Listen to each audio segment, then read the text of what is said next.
Everyone, welcome to my channel. आज हम बात करेंगे origin, nature and scope of sociology. यानी कि आज मैं स्टार्ट करने वाली हूँ सोशियोलॉजी का टॉपिक कि सोशियोलॉजी होता क्या है। ठीक है, उसकी मीनिंग, उसका origin, nature, scope and also importance भी आज के वीडियो में आज मैं कवर करूँगी। तो आज स्टार्ट करते हैं वीडियो को। तो पहला है व्हाट इज सोशियोलॉजी। ठीक है, सोशियोलॉजी आखिर होती क्या है। तो सबसे पहले सोशियोलॉजी जो वर्ड है कॉइन किया था अगस्ट कॉम्ट ने, जो कि फ्रेंच फिलोसोफर हैं। 1830 में इन्होंने कॉइन किया गया। अब इसके पहले 1813 के पहले क्या सोशियोलॉजी नहीं थी क्या, मतलब इसके बारे में नहीं था, लेकिन इसका प्री जो नेम था वो था सोशल फिजिक्स। सोशल फिजिक्स इसका प्री नेम था, लेकिन बाद में जाके 1813 में इसका नाम सोशियोलॉजी रखा गया बाय द अगस्ट कॉम्ट। ठीक है, अब सोशियोलॉजी जो वर्ड है वो दो वर्ड से बना है, जैसे कि सोसाइटस, मीनिंग, इसका मीनिंग है सोसाइटी। ठीक है, यानी कि द वर्ड सोशियोलॉजी है derive from Latin word societas meaning society and Greek term logos meaning study और science. The etymological meaning of sociology is thus the science of society. यानी कि इसका मतलब ये है कि पहले तो लैटिन वर्ड है सोसाइटस, इसका जो मीनिंग है सोसाइटी, यानी कि हमारे आसपास का जो भी हम देख रहे हैं वो हमारी सोसाइटी है, समाज है। और ग्रीक टर्म लोगस है, इसका मीनिंग है स्टडी, यानी कि हमारे आसपास लोग, समाज के बारे में जो भी हम स्टडी कर रहे हैं, ये क्या है, सोशियोलॉजी है। यानी कि साइंटिफिक तरीके से हम अपने सोसाइटी का क्या कर रहे हैं, स्टडी कर रहे हैं, तो वो क्या है, सोशियोलॉजी है। ठीक है, आगे बढ़ते हैं। तो बात करते हैं बहुत सारे, जैसे कि अगस्ट कॉम्ट तो हमको पता चल गया फादर ऑफ सोशियोलॉजी हैं। तो इन्होंने एक बहुत सारे ऐसे सोशियोलॉजिस्ट थे जिन्होंने अपने तरीके से सोशियोलॉजी को डिफाइन किया। जैसे हम अगस्ट कॉम्ट बोलते हैं sociology is the science of social order and progress. इन्होंने ये बात की, व्हाट देखते हैं, sociology is the science of society and social phenomena. यानी कि सोशियोलॉजी क्या है, सोसाइटी की स्टडी है, और सोशल फिनोमेना यानी कि जो भी हमारे आसपास घटित हो रहा है वो क्या है, सोशियोलॉजी है। ठीक है, अब हब हाउस क्या बोलते हैं, sociology is the study of human interaction, interrelation, condition and consequence. यानी कि सोशियोलॉजी, जैसे कि ह्यूमन इंटरेक्शन, एक जो इंसान है वो हमेशा दूसरे इंसान से क्या होगा, इंटरेक्ट होगा।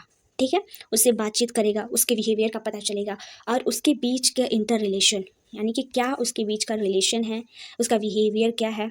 ठीक है, और मतलब कि हर एक चीज़, कंडीशन एंड कॉन्सिक्वेंस क्या है, वो उसकी स्टडी करना क्या है, सोशियोलॉजी है। ठीक है, ये सारे जितने भी सोशियोलॉजिस्ट अपने तरीके से क्या किए हैं, सोशियोलॉजी को डिफाइन किए हैं। अब मैंने पहली बात किया कि सोशल इंटरेक्शन का, कैसे सोशल इंटरेक्शन रेसिप्रोकल होता है। रेसिप्रोकल मतलब दोनों तरफ से, एक आदमी क्या करेगा, दूसरे आदमी से कॉन्टैक्ट करेगा। ठीक है, 2 और मोर पर्सन, मान लीजिए 2-3 लोग हैं, ठीक है, आपस में इंटरेक्ट होते हैं, बातचीत करते हैं। ठीक है, एक अगर कोई इंसान है बात करेगा तो दूसरा क्या है, उसका रिस्पॉन्स करेगा। तो ये ह्यूमन बीइंग की एक बेसिक जो है वो बिहेवियर है, नीड है, कि एक इंसान दूसरे इंसान की ज़रूरत है, एक इंसान को दूसरे इंसान की ज़रूरत है, वो उससे इंटरेक्ट होगा, बात करेगा, उसकी बातों का रिस्पॉन्स करेगा। ये क्या है, लोगों का एक्शन है। मतलब कि अगर बात की जाए तो अगर मान लीजिए कि एक इंसान है दूसरे इंसान से क्या करता है, कोई भी किसी बात पे बहस करता है। ठीक है, 2-3 इंसान हैं, आप बैठे हुए हैं यहाँ पे, आपस में बातचीत कर रहे हैं कोई भी। ठीक है, वो क्या है, इसको भी इंटरेक्ट है, वो भी तो एक दूसरे से इंटरेक्ट हो रहे हैं, ये भी तो क्या है, सोशल इंटरेक्शन है। ठीक है, अब बात करेंगे सोशल रिलेशनशिप, देखते हैं सोशल रिलेशनशिप क्या होता है।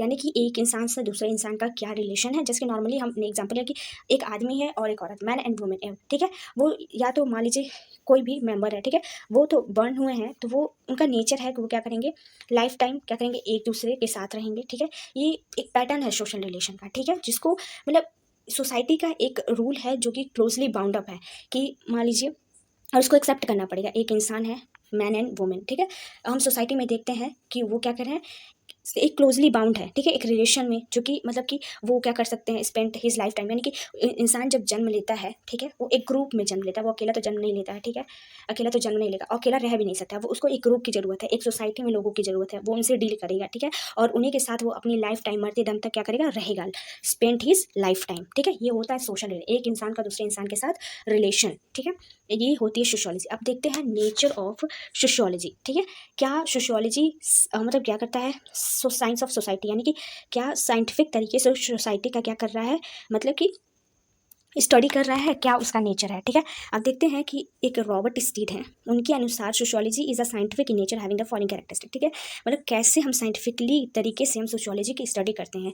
इन्होंने बोला है कि sociology is a social science, not a natural science. ठीक है, जैसे कि सोशियोलॉजी हम क्या कर रहे हैं, सोसाइटी का तो स्टडी कर रहे हैं ना, नेचर का नहीं कर रहे हैं। नेचर का नहीं कर रहे हैं, ठीक है, हम सोसाइटी का कर रहे हैं, सोसाइटी में रहने वाले लोगों के बिहेवियर का कर रहे हैं, ठीक है। तो ये है हमारा सोशल साइंस, ठीक है। इसमें क्या है कि हम पहली बात तो इस प्रोसीजर में अगर हम सोशल साइंस की स्टडी करते हैं तो हम क्या मेथड यूज़ करेंगे, पहले डाटा कलेक्ट करेंगे, कुछ थियरी अप्लाई करेंगे, इसमें क्या ऑब्जेक्टिव इन्वॉल्व होंगे, सिस्टमैटिक ढंग से इन्वेस्टिगेशन करेंगे, सोशल रियलिटी का एवोल्यूशन मतलब लाएंगे, फिर अगर हम देखें तो कुछ एविडेंस होगा एंड इंटरप्रिटेशन भी होगा, ठीक है। अब बात करें, अगर हम देखें नेचुरल साइंस की बात करें, नेचुरल साइंस की बात करें, नेचुरल साइंस, तो नेचुरल साइंस स्टैटिक होता है, फैक्ट पर निर्भर होता है, ठीक है, वो अनचेंजिंग होता है। अगर हम उसके बदले ह्यूमन बिहेवियर की बात करें तो उसका जो सब्जेक्ट मैटर है तो वो पहली बात तो फ्लेक्सिबल है, डायनेमिक है। ह्यूमन बिहेवियर जैसे जैसे ह्यूमन की नीड होती है वैसे वैसे सोसाइटी भी चेंज होती जाती है और लोगों का बिहेवियर भी चेंज होता जाता है, ठीक है। तो इसी वजह से जो सोशियोलॉजी है वो flexible and dynamic in nature होता है, इसीलिए हम सोशल साइंस करते हैं, नॉट अ नेचुरल साइंस, ठीक है। अब social science is a positive science, not a normative science. इसका मतलब है कि सोशल फिनोमेना पे स्टडी हो रही है, ठीक है। जैसे कि हम ये स्टडी करते हैं कि व्हाट इज़, हम क्या है इस पे बात करते हैं, क्या होना चाहिए हम ये नहीं कहते हैं, हम इस पे स्टडी करते हैं कि क्या है ह्यूमन बिहेवियर का मतलब नेचर क्या है, उसका नेचर क्या है, उसका बिहेवियर क्या है, उसका रिलेशन क्या है दूसरे से, इस बात की हम स्टडी करते हैं। उसका एक ऑब्जेक्टिव है कि एक तो साइंटिफिक तरीके से उसका स्टडी होना चाहिए, अनबायस्ड होना चाहिए और नेचुरल होना चाहिए with regard the human values. अगर हम देखें उसके जजमेंट तो क्या इस पे बेस होना चाहिए, एक तो राइटनेस और रॉन्गनेस में हम यही बात करते हैं ना कि क्या सही है, क्या गलत है और क्या सही है, हम इस पे बात करते हैं। अगर हम किसी चीज़ को मतलब कि स्टडी करते हैं किसी चीज़ को, तो अब देखते हैं कि it is abstract science, not a concrete. Abstract मतलब ये तीसरा है एब्स्ट्रैक्ट साइंस है।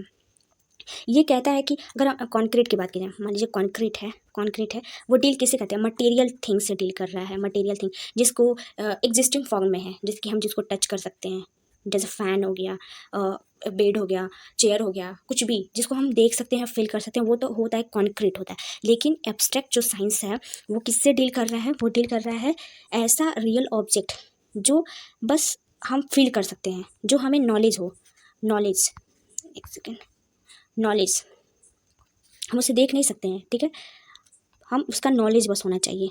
और एक प्राइमरी कंसर्न है ह्यूमन रिलेशन के बारे में स्टडी करना, उसके eventual goal to develop sound theory about human behaviour. As sociology study social phenomena in general and does not bother about the concrete phenomena, it is consider as an abstract science. इसीलिए हम उसे बोलते हैं कि यह abstract science है जिसको हम फील कर रहे हैं, जिसके नॉलेज में है, ठीक है, कि कैसे मतलब कि ये चीज़ें हो रही हैं हमारे आसपास। अब आगे बढ़ते हैं। Sociology is a science. अब बात करते हैं कि मतलब कि पहली बात तो हमने देखा कि उसका नेचर क्या है। अब देखते हैं सोशियोलॉजी मतलब कि इसको क्यों हम साइंस एज अ साइंस के रूप में क्यों सोशियोलॉजी को देखते हैं, क्योंकि सोशियोलॉजी है क्रिटिकली क्या स्टडी करता है, सोशल इशूज़ के बारे में बात करता है, ठीक है। अब जैसे कि हम मिनी एक्सपेरिमेंट क्या करते हैं, कंडक्ट करते हैं डायरेक्टली और इनडायरेक्टली, ठीक है, कि हम कोई भी साइंटिफिक मैथड का यूज़ करें, ठीक है, जैसे scale of sociometry, schedule, questionnaire, interview, case study, ये सारी जो चीज़ें हैं ये जो है सोसाइटी को क्या क्रिटिकली स्टडी करने के लिए यूज़ की जाती हैं कि सोशियोलॉजी यानी कि ह्यूमन बिहेवियर इन सोसाइटी कैसे वो मतलब कैसे वो हमारे आसपास जो है उनका मतलब कि कैसे हम उनके कॉज एंड इफ़ेक्ट कैसे मतलब कि वो काम कैसे वो हमारे आसपास के लोग काम करते हैं, ठीक है। एक सोसाइटी के बारे में हम क्या ब्रीफली क्या कर रहे हैं, स्टडी यहाँ पे कर रहे हैं, वो होता है मतलब एक साइंटिफिक तरीके से। हम ऐसे एवी नहीं हम एवी नहीं हम बोल देते हैं स्टडी ऑफ साइंटिफिक सोसाइटी, नहीं, हम बोल रहे हैं कि हम पहले क्या करेंगे, हम पूरी तरह से एक्सपेरिमेंट करेंगे, हम उसके ऑब्जर्वेशन करेंगे, उसका रिकॉर्डिंग करेंगे, फिर क्लासीफाई करेंगे, फिर उसका प्रिडिक्शन करेंगे कि मतलब सोसाइटी में क्या क्या सोशल एस्पेक्ट है, ठीक है, उसको क्रिटिकली स्टडी कर रहे हैं, उसके सोशल प्रिंसिपल यूनिवर्सल है या फैक्चुअल है, उसके फैक्ट पे हम बात करेंगे। जो उसका सोशल प्रोसेस है एंड रिलेशनशिप है उसको क्या करेंगे, क्रिटिकली हम स्टडी करेंगे, क्रिटिकली। ये होता है हमारा सोशियोलॉजी इज़ अ साइंस।